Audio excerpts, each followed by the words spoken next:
Welcome back to another Kray video. Please subscribe to our YouTube channel so you don't miss any videos. And for people really into the Krays, join our private Facebook group, Krays Crime Lords of London, where you will find stuff probably unavailable anywhere else. We're an established group with a large membership, and best of all, we're friendly. The link is in the YouTube description section.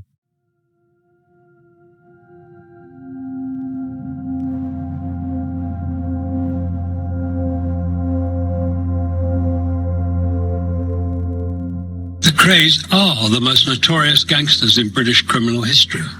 They were captured by the police at the height of their career and charged with murder at the age of 34. Found guilty, they went on to spend the rest of their lives in prison. In that time, the legend of the Krays grew, and their fame transformed into infamy. The Krays are the gangsters that to be compared with all other kinds of organised crime ever since. It's remarkable. Prisons saved them from imminent gangland execution. They'd have been killed. You know that already, huh? Oh, yeah. And then we wouldn't be sat here doing this interview. It was only a matter of months before the pair of them would been found on the pavement somewhere either. On the morning of May 9th, 1968, the Krays were at the height of their criminal career. This dramatically ended when officers from Scotland Yard, led by Leonard Nipper Reid, finally brought the Kray empire to its knees. The 34-year-old ex-boxer brothers, Reginald and Ronald, came here with flying squad officers at 6 o'clock this morning. They were in bed when the officers called to their home in Shoreditch. The first I knew about it, funnily enough, was from the newspaper the next morning. My husband said, the Krays have been arrested. I said, oh, they've been arrested before.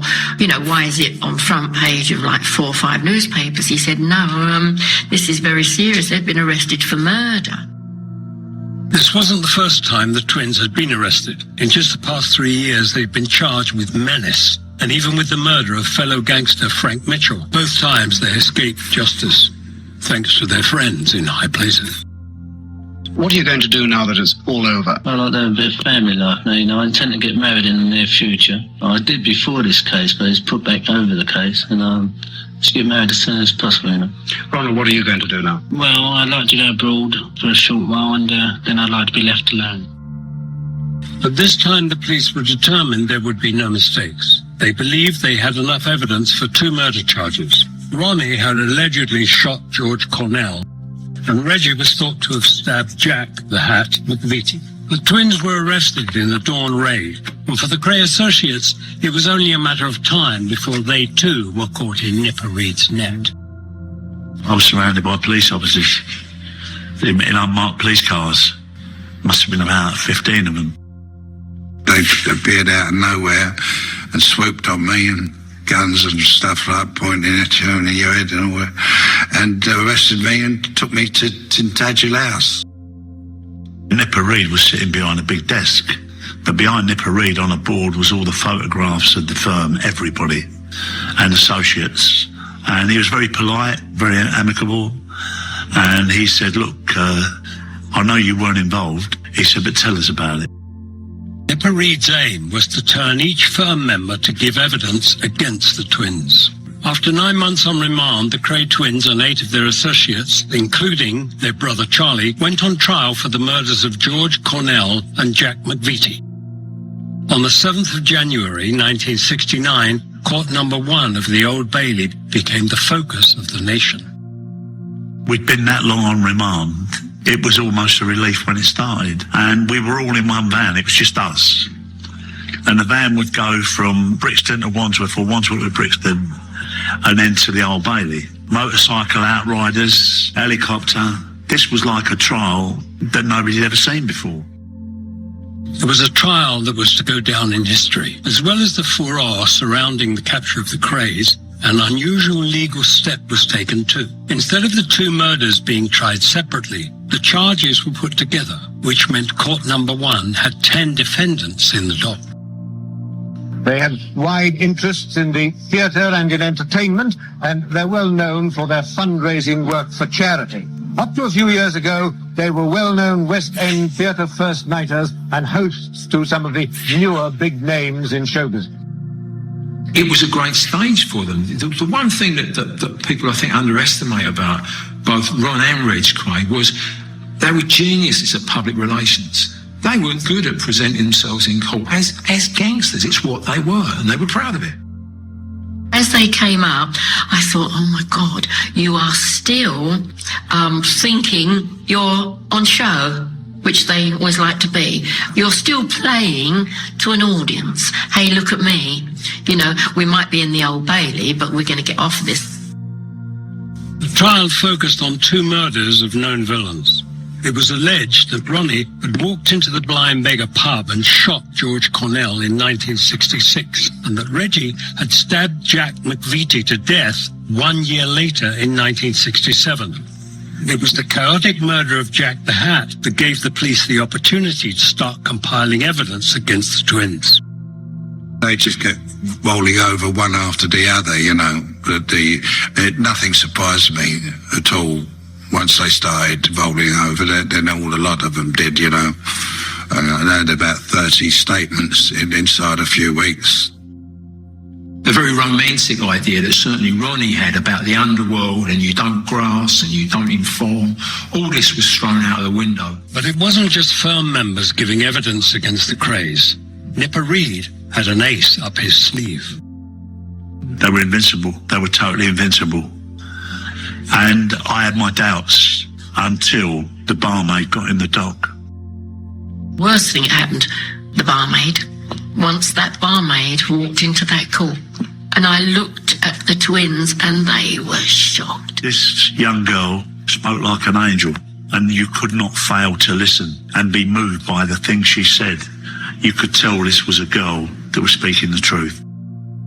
And of course she was perfect, because she immediately said, that's the man. That's Ronnie Kray. You're living beyond hope that you're going to walk, you're going to get her not guilty. But when that barmaid gave her evidence, there's that slow sinking feeling that kind of goes through you, and that's the thing that's condemned you.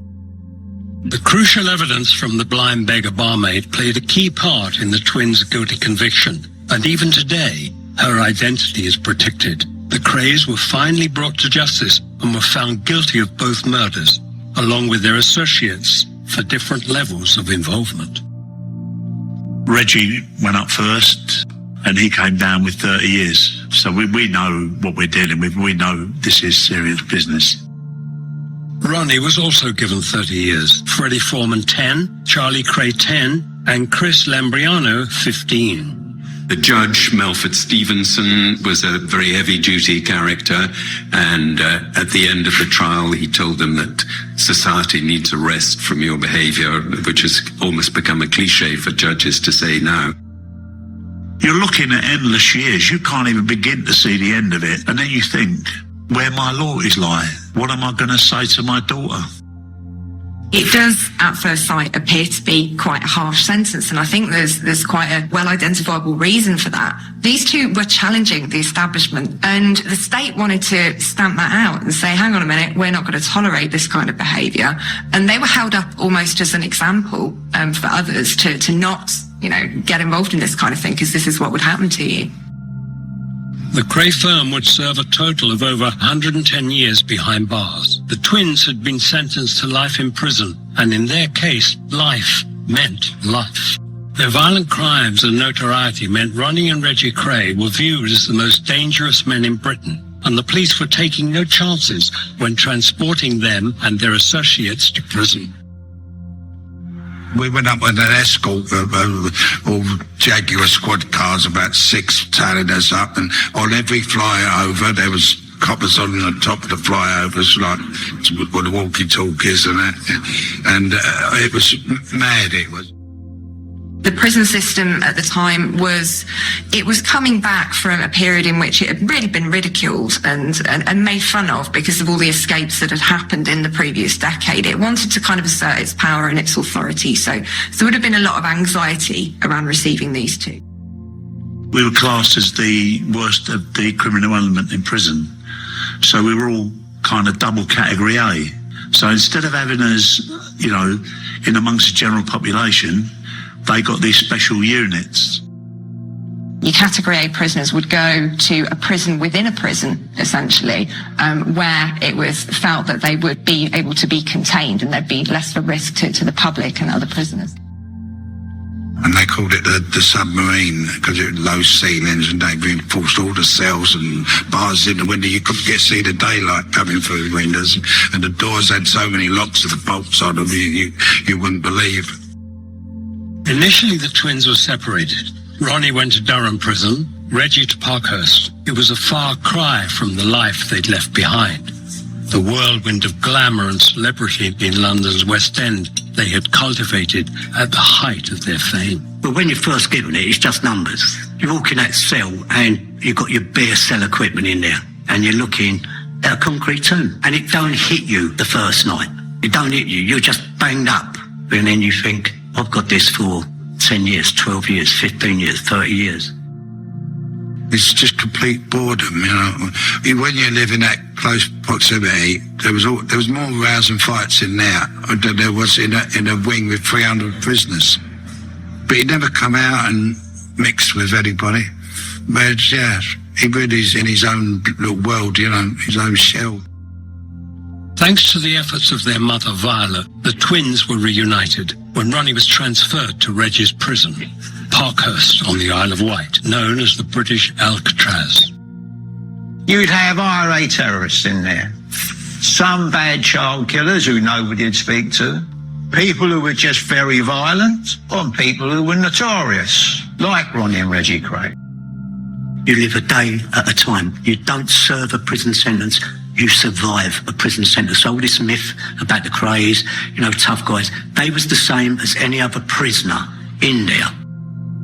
As for Ronnie and Reggie, their new life had no discernible end in sight. The joke used to be in prison, if someone got knifed off with a recommendation, they go, when's he getting out? We go, the Tuesday after the Krays. Right? That was the joke in prison. In other words, they ain't coming out. Was it worth it? Where is the money now? Where is the glamour now? Where is the excitement now? But it was the money, glamour and excitement that drove a young Ronnie and Reggie to a life of crime. In the post-war years, they were two young lads from an impoverished East End of London with something to prove. In my world, he was either a footballer, a boxer, or he was a criminal. Did I think about the consequences when I didn't? No, I didn't. I wanted what I needed. I wanted what other people had. And if crime was the way I got it, then so be it. Their activities included extortion, protection and fraud, all grown out of operating snooker halls and clubs in the East End. The twins' violent reputation was soon noticed. They were talent spotted by West End gang leaders as natural successors to a more glamorous lifestyle. It came just after the people who were running organised crime in central London, Billy Hill and Jack Spot, and they were the next generation, and I think both Hill and Spot saw them as the young pretenders coming along. Despite fighting in unison, once behind bars, Ronnie and Reggie found it hard to coexist. They bickered and argued all the time, plus because it was the twins. There was always a few people who were a little bit lively that fancied themselves. And they were doing a lot of damage, right? At the end of the day, this is from Ronnie's mouth. He said he was getting pissed off, but he just wanted out of it. It was arguments day in, day out. And it was his old friend, Frank Fraser, who said to him, Broadmoor's fine. If you go to Broadmoor, get yourself nutted off, you can wear your own clothes. Everybody knows that Ron was a homosexual. You can have as much sex as you like there. He says, so I thought to myself, I'm going to play up, really play up. I'm going to get myself nutted off. It's commonly accepted that that Ronnie was somebody who needed medication to control his moods and his temperament. And to me, that would suggest that he was mentally ill as opposed to psychopathic. So here was somebody who, without medication, would become very upset, very anxious, very frightened on occasions. When I heard that he'd gone to Broadmoor, I thought, good. I thought he'll be better. He'll have his treatment. He'll have a room to himself. He'll be allowed to do what he wants. He'll be allowed to wear what he wants, which would please him greatly. He'd allowed to have all the visitors that he wanted. Ronnie stayed a switch from prisoner to patient under the Mental Health Act. In Broadmoor, you are a patient, you're not a prisoner, you're a resident, you're not an inmate. So the kind of labelling that goes on does change your self-concept a little bit, and it's quite clear that Ronnie got on better in that environment than he did in the prison system. Once the twins had been separated, one thing became abundantly clear. Their relationship was hugely complex. An affinity between them two, which was unbreakable. They kind of interwoven characters, you know, and it was something that I think brought them down eventually, you know. Reggie made his own way. Ronnie, to be quite honest, you know, apart from not being let out the door, you know, he was in like a holiday camp compared to what Reg went through. For Reggie, life in Parkhurst soon became a lot tougher without his twin. It left Reggie totally isolated, no backup. Then people started taking liberties because then they said he hasn't got Ronnie with him. So he had a lot of fights to contend with, a lot of hard years. They wrote to each other all the time, and it was really sad. Like, sometimes I'd go and see Reg, you know, because there was me, Charlie, Reg, all on the same day. I'd go and see Reg, and I'd go, you know, how's Ron? And he'd go, oh, he's all right. But you could see it was hurting, you know, and it would be like a mother being took away from a child. You talk about twins here. They had a close relationship as kids, they had close relationships as adults, and all of a sudden you're tearing them apart. Together they would die for each other, but they used to get into the most violent of fights with each other. But if anybody got in there to try and separate them, they'd turn and they'd kill them. You know, it's as simple as that. It looked as if the twins had been tamed by the prison system. But then, in the mid-70s, a book was released which changed everything. The whole situation with the twins would have died down like any other gangsters once they go to jail. And you're away 2-3 years, people forget, you know. But then John Pearson writes a book called A Profession of Violence. And once again, you have that stark David Bailey photograph of the twins on the front. Everybody bought it. And this is when the Krays began to forge a new legend and recreate their criminal empire from behind bars. The most famous villains of the 20th century were slowly adapting to prison life, fading into obscurity. But suddenly, in the mid-1970s, John Pearson's book, The Profession of Violence, provoked a resurgence in the Krays' infamous reputation. Only a few years ago, on the outside, the name Kray had held enormous power. They really only just got started before they got nicked. But no matter where they went, they didn't have to demand protection money. People wanted to give it to them, just to have their name there, you know. But don't start in here. Krays look after us. They never saved a penny. It was always that war cry, you know. They get up in the morning, realise they spent the dough that they've got. So we've got to go out and get some more, you know. It was like a daily routine with them. And this constant need for money continued once the twins were off the streets and residing at Her Majesty's pleasure. In fact, it was only just the beginning. As Ron saw, the fame inspired by the book opened up business opportunities. He said, listen, we need to get some money. I thought, oh, shite, here we go. He was very switched on to making legitimate money. I said, well, have you ever thought of like T-shirts, Kray twins on tour, or say, start laughing? He said, go on, tell me some more. I said, I'm sure I can fix something up. Do it, straight away.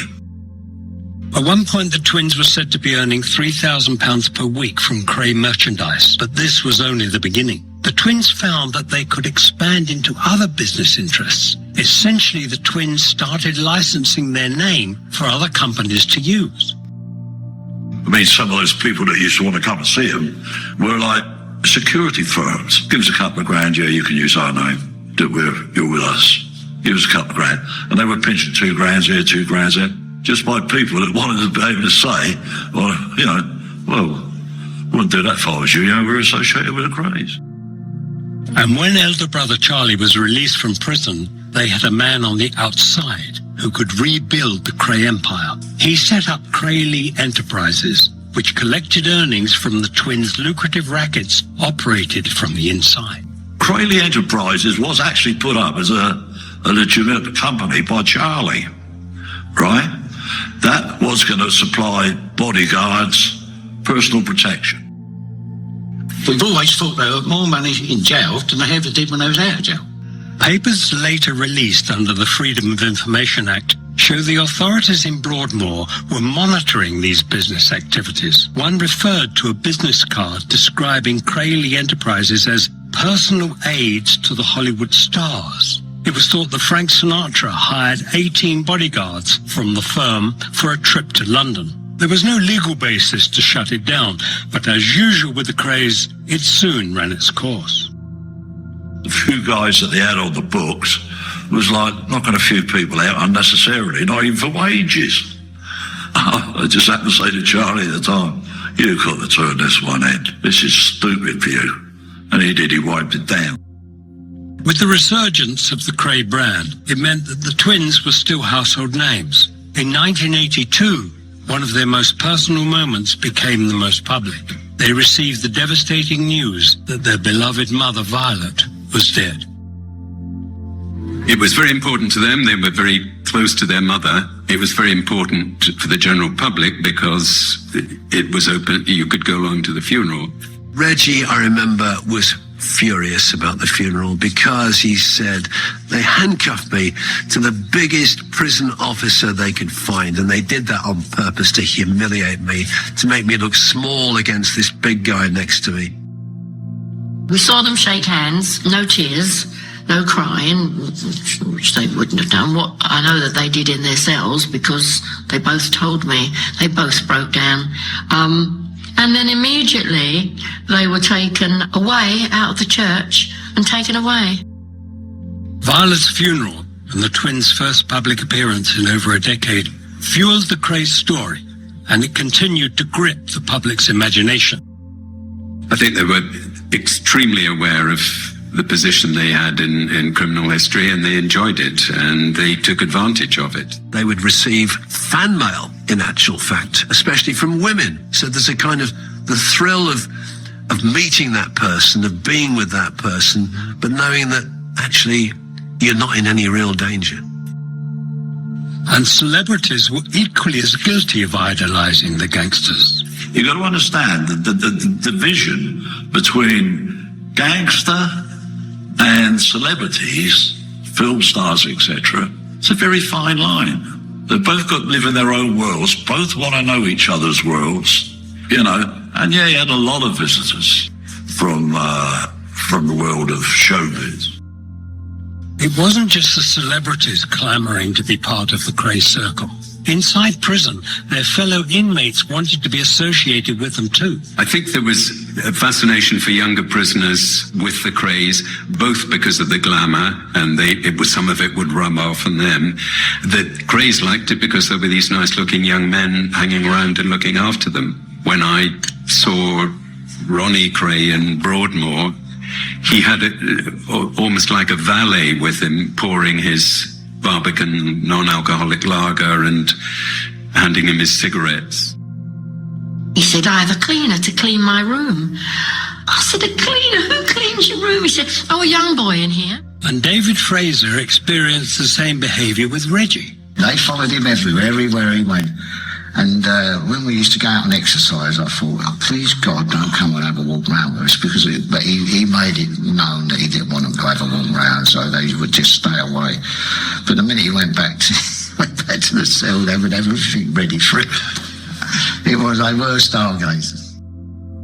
Whilst it was no secret that Ronnie Kray was homosexual, many rumours have circulated about Reg's sexuality inside prison. That weren't doing no harm to anyone, and if he was that way inclined, that's his business. That's how I looked at it. But it was quite funny with the young fellas. I mean, there was the rumours, there were always rumours. But then in prison, there is always rumour. For a man of his age, he was, in fact, in tremendous condition, well able to defend himself against potential attacks, which are always liable to happen in an environment like Parkhurst.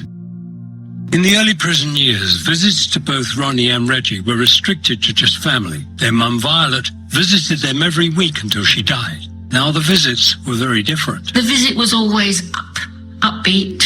He'd come out with pieces of paper and say what he wanted you to do, who he wanted you to phone. Could you go and get me a pair of trainers? And I said, where am I going to get this money to go? Well, it's already arranged. If you go to my mother, somebody's dropped some money round, and I'd have to go and buy a pair of Reebok trainers. I remember that Reggie did have quite a good relationship with the prison officers. I can remember them coming with a plate of Kit Kats for us as he was discussing things, and he would receive them politely and they would hand them out politely. And visits weren't the only form of communication. Reggie would write incessantly to associates on the outside, sending out instructions from business deals to working on his parole. Reggie would write non-stop. 3 o'clock in the morning, when you got the letter, it said on the top, 3 a.m. And I used to think, well, what are you up at 3 a.m. writing to me for? But that was because he had to write at least 20 letters. But scribble, you've seen their terrible writing, veering to the right, veering to the left. Some people couldn't understand it. Despite his early efforts to keep fit and mentally alert, Reg was in slow decline. His ability to write even a simple letter highlighted the change in him from his early days behind bars, shown in his correspondence with his former associate, Frankie Fraser. Letter he wrote to my father, February of the year they got a sentence, thanking my father for giving evidence. Well, if you compare that with later letters that I've received off him when I was in jail and he was in jail, there's no comparison. There's no comparison. Ronnie, on the other hand, adapted well to his surroundings, spending his time painting and receiving visitors in Broadmoor. I was even allowed to go and see his cell. When I was first there, it was really, really grim. It really was an old Victorian cell with the iron bars at the window and a narrow slit of a window. But by the time my writing was complete after 3 years, a lot of the modernisation of Broadmoor had started, and in actual fact, he'd got himself then a very nice room with his own curtains that he'd selected, velvet curtains, etc., and a nice double bed. So things had improved considerably for him. He was sat there in a beautiful cashmere suit. I thought he owned the place. But even in the relatively comfortable surroundings of Broadmoor, Ronnie was still prone to violent outbursts. In 1993, he was caught trying to strangle a fellow patient, sparking a security review. Doctors at Broadmoor have been experimenting with Ronnie Kray's medication. In other words, the drugs they use to control his schizophrenia. That's put him under a lot of stress. He's certainly been very depressed for the last 2 or 3 weeks, combined also with perhaps goading from another patient. And you've got the recipe there for, if you like, a cocktail of violence. People would write to them and say, often quite genuinely, I'm sure, my son, he's terribly poorly, he's dying. They would never say no. They would never check it out. They would, if someone said, I need £5,000 because I've got cancer, I need special treatment, they would say, right, pay them. Money was easy come, easy go for the twins. Freedom was much harder to achieve. As the Kray twins grew older, they established a new way of life. Ronnie and Reggie had their books and a film deal. The money was less and less important to them. Now all they needed was their release. And Ronnie took drastic steps to make this happen. Even though Ron was openly gay, he surprised everyone when he decided to get married in Broadmoor. He had this dream, this vision of freedom. And Ronnie, I think, always believed that one day he would be free. And I think that's also why he got married. His mind was alert enough to know, like, if I can convince the authorities that I'm sane and I'm no longer a danger. I'm not homosexual. I'm in a proper man and woman relationship. That I'm saying I'll get out of this, and then I've got a chance of getting out. It was a plan that was clearly in Reggie's mind too. He asked Maureen to marry him on 3 different occasions. He said, I've asked her to marry me. She hasn't said yes yet. So Charlie Kray said, what does she want the aggravation of being married to you for? You already give her enough to do, buying this, buying that, go and see this one, write this letter, keep up the parole for me. In 1985, Ron married his first wife, Elaine, a friend of Maureen Flanagan's, who had been writing to him in Broadmoor, and who Maureen took with her on one of her many visits. He said, are you all right, Elaine? She said, yeah, I'm fine, Ron. He said, right, well, now, are we going to get married or what? Just like that. And she went and looked at me, and Ronnie said, what are you looking at her for? It's me you've got to answer. Yes? She went, you're okay. He said, all I wanted you to say, yes, because I'm going to get the son involved because they'll give us a lot of money. I thought, oh my God, please don't tell me you're just doing this marriage for the money. So I said, have you spoken to someone at the Sun? He said, yes. And I'm going to get 20 grand. After 4 years, in 1989, Ronnie divorced Elaine so he could marry his next wife, Kate, a kissogram from Kent. He's a real gentleman, one of the old school. There's not many of them about. But what sort of marriage will it be, as far as you're concerned? I mean, how often will you see him? Well, I see him twice a week. I'm in contact with him every night, because I ring him every night. That's all really, just twice a week. Ronnie's marriage to Kate was more or less it was almost a show business affair, and he was actually allowed out of Broadmoor to a local hotel to marry Kate, and several other gangland figures were there. Wedding was over, they had a kiss and a glass of champagne, and they was back inside to Broadmoor. And what about the future? How do you see the future? Well, it'd be nice if they let him out, and hopefully they will. But if they don't, I'll take what I can get. Again, the marriage didn't last, but the stories kept the Kray name alive. By the early 1990s, the Kray twins were cemented into popular culture. The twins, although separated, continued to visit each other on an average once a month. However, the strong bond between them was finally broken forever on March 17th, 1995. Ronnie died suddenly of a heart attack, leaving Reg devastated. He was in a different wing to me, Reggie, and when I heard the news that Ronnie had died, he was in pieces then, and they let me go over and see him, and we're just talking and reminiscing, and, you know, and then he'd have a little cry, and then they'd let me stay there right through the day with him, to keep him in company. I wrote the obituary for Ron Kray, and I was just struck by the reaction of the media that they became fans. The media became fans of the Krays. They would typically there'd be a huge picture of the twins, and there'd be stories about his death. There'd be stories about what terrible, evil people they were, and then see page 4, 5, 6 and 7 for more stories about the Krays. It sold newspapers, you know. And Reggie, ever the Krays PR man, threw himself into arranging his brother's final farewell. And when Reggie arranged all that funeral, he said, we've got 26 limos. I thought, oh my God.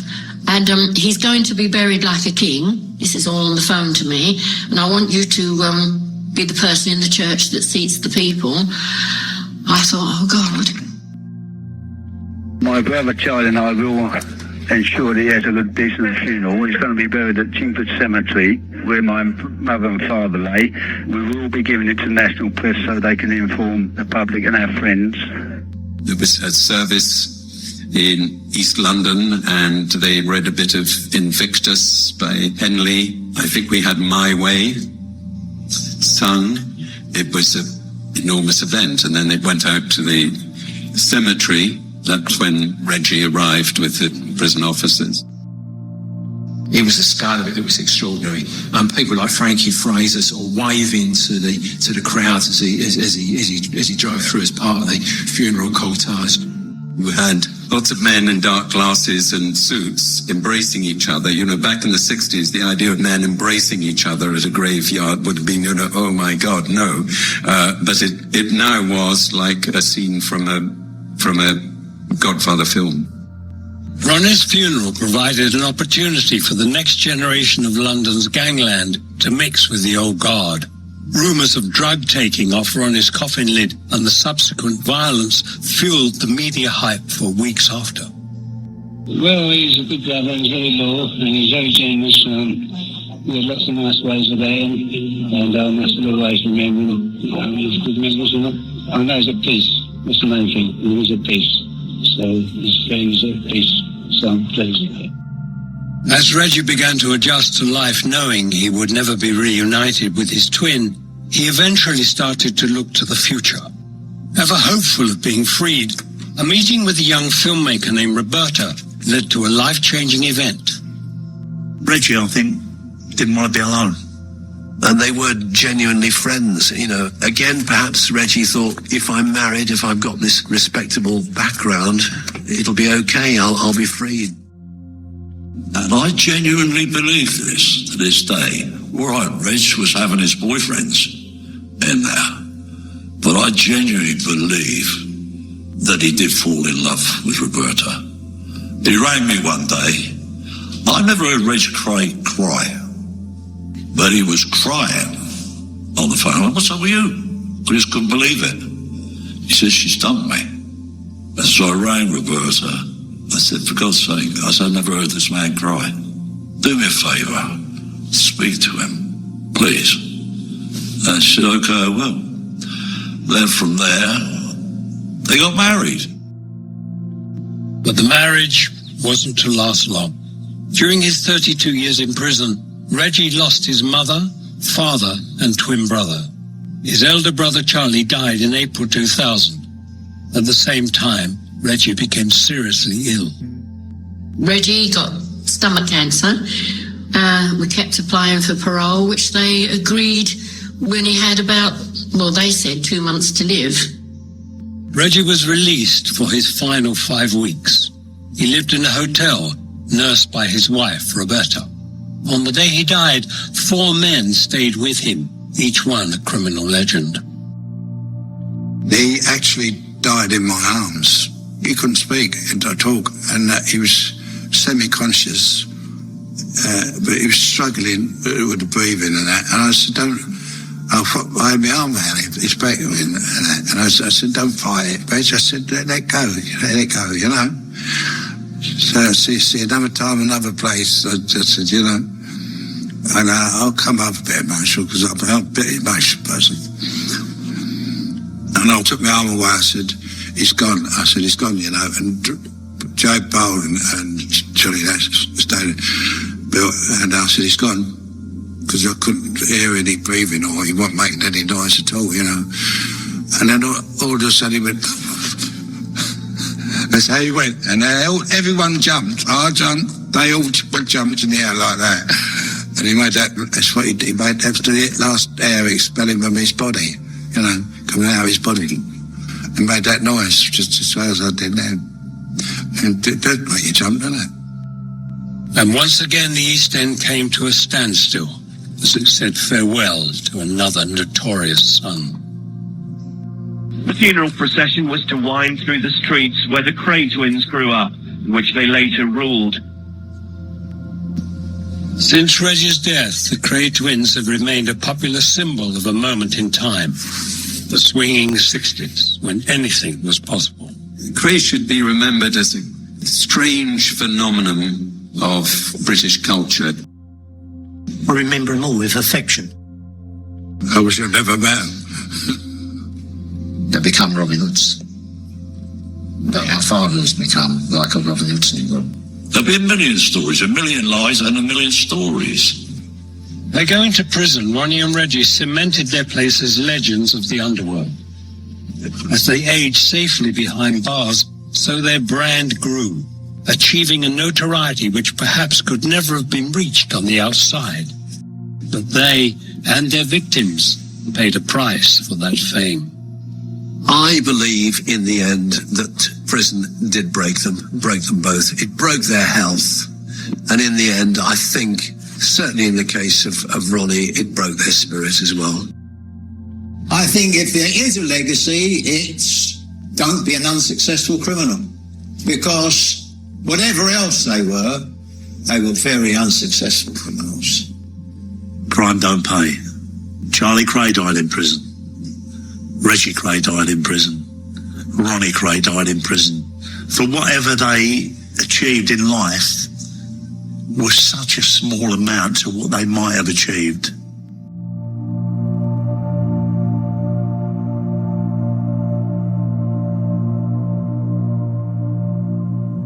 Thank you for watching. If you enjoyed the video, please join our Facebook group. It's called Krays Crime Lords of London. We're a friendly, moderated group with over 1,000 Kray and other celebrated gangster videos available for view. There's also thousands of images in the